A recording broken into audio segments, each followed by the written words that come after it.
From Nottingham, from the east, Ravelle.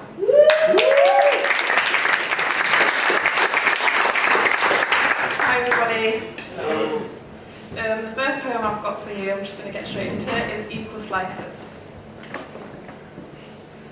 I browse the indulgence aisle, and my eye catches a luxurious cake. The carefully manufactured box declaring that this cake serves up to 8. A fair judgment to make would be that this is based on a cake equally divided. But the reality in life is that people don't always get equal slices. Religion, gender, social class, and race are just a few contributors to the size of your slice of cake. It's not your right to decide who gets the piece with the decorations on top.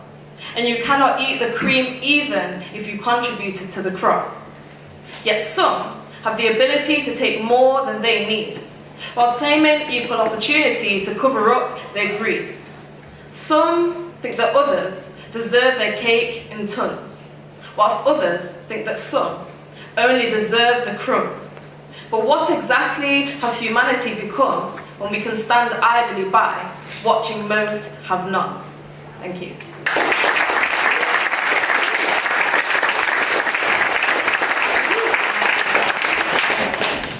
The second one I've got is, I thought I would break the ice with that one, by the way. The second one I've got is called Black Rose, and I find that sometimes we look at racism as the really blatant, in-your-face stuff, but I feel like there is racism obviously within institutions and in the messages that we're sending to people, and I think it's important to kind of include from the age of children at the end of the day and what they're seeing and their input.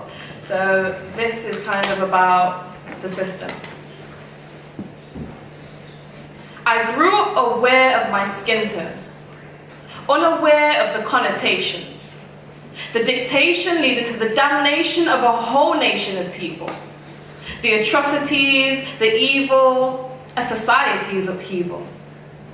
You see, I didn't learn much about myself at school, but the little that I did learn left me feeling minuscule, bombarded with pictures of people, shackled and put on cramped ships, getting whipped and whipped and whipped until the pain could no longer leave their lips. We were made to watch Roots at school, and the closest I came to patriotism was kin to enduring the pain whilst rejecting his name until he finally gave in. A class of 30. 2 ethnic minority, and the closest I came to patriotism was when my teacher said that they'd refuse to eat in protest of the grotesque conditions they were made to live in until their teeth were finally kicked in. So up until the age of 16, this was my lineage. Our national dish comprised of the offcuts of meat that master refused to eat. Not enough to thrive, just enough to keep you alive because we were livestock. No good to them dead. Standing up for our rights always led to bloodshed. Our language derived from broken English. Native tongue cut up and cooked, boiled down to make Creole now mistaken for hood. But I hear people say that racism doesn't exist. So why was I conditioned to despise my thick lips? Until Kylie Jenner came and made it cool. Glamorizing fillers and lip-sucking tools. Made to despise my skin, because unlike a chameleon, it never really blended in, but now beauty salons rake it in from people who love tanning.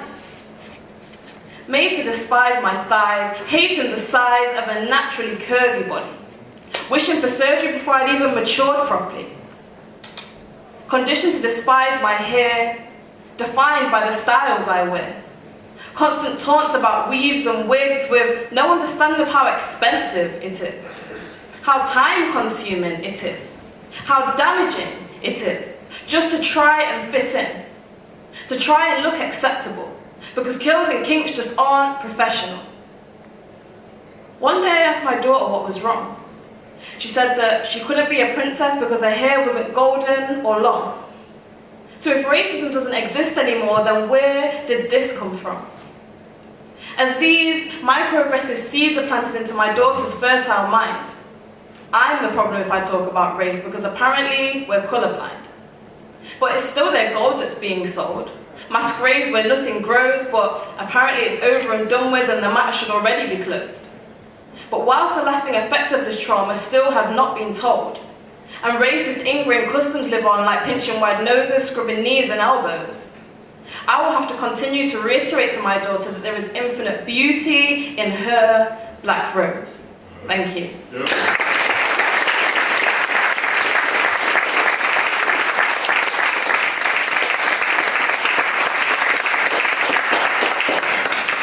I've got is called strength, and I find that a lot of the time we can appreciate and celebrate the greats, but 50 years from now, who are we going to be celebrating in this generation? So we can kind of put them up as a poster mark and say it's great what they did, but like, what are we doing actively now? And who's going to look at us and kind of say that was a great person? So it's about Rosa Parks. It wasn't just a seat. Sitting at the back of the bus stood for more than that.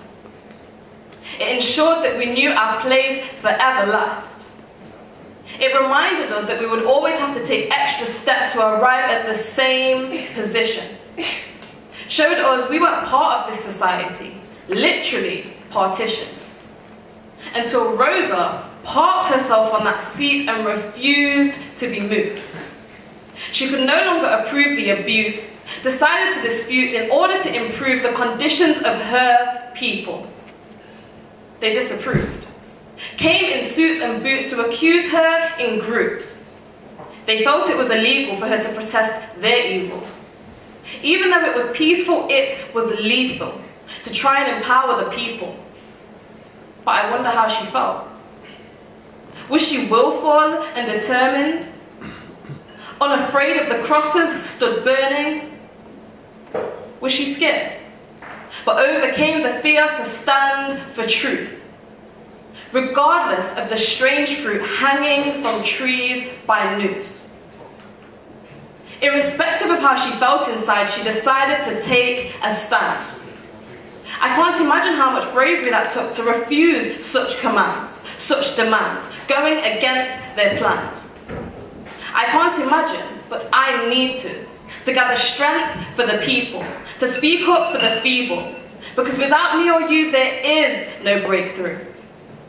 I know that I cannot change the world's views of what they deem acceptable, but I can refuse to be moved until conditions are improved, instead of turning a blind eye to the truth. So which one will you choose? Thank you for your time.